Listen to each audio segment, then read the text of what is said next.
Assam AIDS control ছ'চাইটিৰ তৰফৰ পৰা নডেল অফিচাৰ জাকিৰ হুছেইন আমাৰ মাজত আহিছে। আমি ইতিমধ্যে তেখেতসকলে আমাক ৰেড ৰিবন ক্লাবটোক এক্টিভ কৰিবৰ কাৰণে আমাৰ আহ্বান জনাইছে আৰু এতিয়া সাম্প্ৰতিক যদি অসমৰ পৰিস্থিতি বা শিৱসাগৰৰ পৰা অসমৰ জিলাসমূহ কৰিলে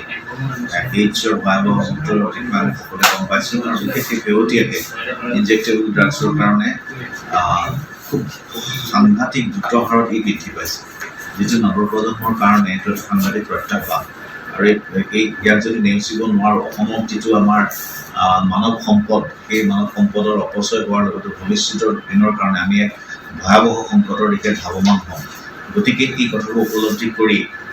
আমি ৰেড ৰিবন ক্লাবৰ যোগেদি আমি ছাত্ৰ ছাত্ৰীসকলক বা বিভিন্ন ব্যক্তিক আমি সক্ৰিয়তা আনিব বিচাৰিছোঁ এই বিষয়টোৰ সন্দৰ্ভত। আৰু লগতে আমি ইতিমধ্যে আমাৰ মহাবিদ্যালয়ত এই সম্পৰ্কে যথেষ্টখিনি কাম চলি আছে। আমাৰ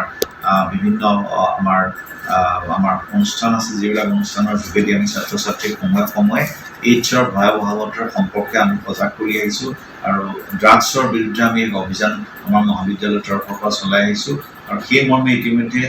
যিসকল ছাত্ৰ ছাত্ৰী ইয়াৰ চিকাৰ হৈছে তেওঁলোকৰ ৰিহেবিলিটেশ্যন আৰু ইয়াৰ পৰা ৰিকভাৰী কৰিবৰ কাৰণে কি কি উপায় আছে সেই সম্পৰ্কে আমি সজাগতা আনিছোঁ আৰু আশা ৰাখিম ৰেড ৰিবন ক্লাবৰ যিটো মহান পদক্ষেপ, যিটো উদ্দেশ্য, এই উদ্দেশ্যটো আমি বাস্তৱায়িত কৰিব পাৰিম আৰু সেই সম্পৰ্কে আমি আৰু এই দিশত সক্ৰিয়তাৰে অগ্ৰসৰ হ'ম। ষ্টেট এইডছ কণ্ট্ৰোল ছ'চাইটিৰ উদ্যোগত ৰেড ৰিবন ক্লাবৰ যোগেদি বহুখিনি গুৰুত্বপূৰ্ণ পদক্ষেপ গ্ৰহণ কৰা হৈছে। ৰেড ৰিবন ক্লাবে এইডছৰ বিষয়ে জ্ঞাত কৰাৰ লগতে ইয়াৰ প্ৰতিৰোধৰ বাবে সঠিক তথ্যবিলাক প্ৰদান কৰে, লগতে স্বেচ্ছামূলক ৰক্তদান কৰিবৰ কাৰণে উৎসাহিত কৰে, নিচামুক্ত পৰিৱেশ অক্ষুণ্ণ ৰাখে। আমাৰ শিৱসাগৰ কমাৰ্চ কলেজৰ অধ্যক্ষ ডক্টৰ সমৰজ্যোতি মহন্তই আহ্বান জনাইছোঁ যে আমাৰ যুৱ প্ৰজন্ম, যাৰ যোগেদি আমি এখন সুন্দৰ অসম, সুন্দৰ ভাৰতৰ কল্পনা কৰিছোঁ, এইসকলে যেতিয়া ড্ৰাগছৰ সহায় লয়, ড্ৰাগছৰ ব্যৱহাৰ কৰি তেওঁলোকৰ জীৱনটো ধ্বংস কৰাৰ লগতে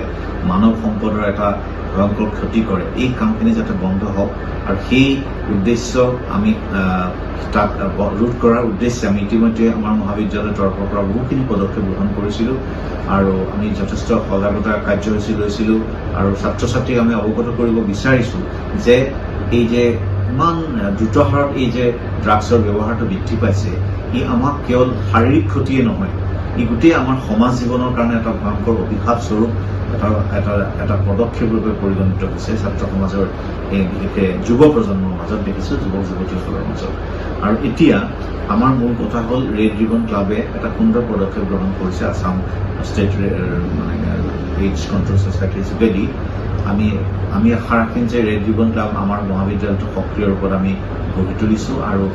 আগন্তুক সময়ছোৱাত ইয়াৰ যোগেদি আমি ইতিমধ্যে এনেকুৱা বহুত কাৰ্যসূচী লৈ আছিলোঁ আৰু পৰৱৰ্তী দিনতো আমি এনে বহুত কাৰ্যসূচী গ্ৰহণ কৰিম, যাৰ যোগেদি